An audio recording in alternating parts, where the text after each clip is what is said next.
মিল থেকে আমার কাছে এক শ্রমিক ভাই ফোন করে বলে যেরকম কেউচাঁদ মিলে বিশাল আগুন লেগেছে। তো আমরা শোনা মাত্রই আমি আমার বাইক নিয়ে আমি কেউচাঁদ গেটে যাই, গিয়ে দেখি প্রচুর কালো ধোঁয়া উঠছে, চারিদিকে কালো ধোঁয়ায় ছেয়ে গেছে।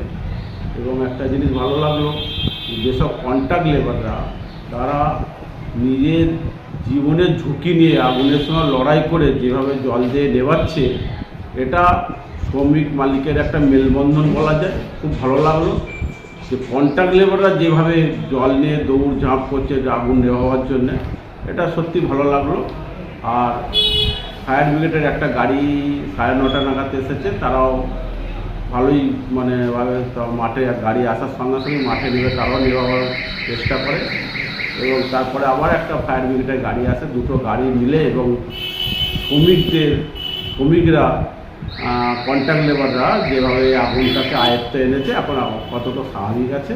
এখন আর সেরকম কোনো ভয়ের ঝুঁকি নেই, এখন মোটামুটি ঠিকই আছে, শান্ত আছে এবং আগুনটা আয়ত্তে এসে নিভে গেছে।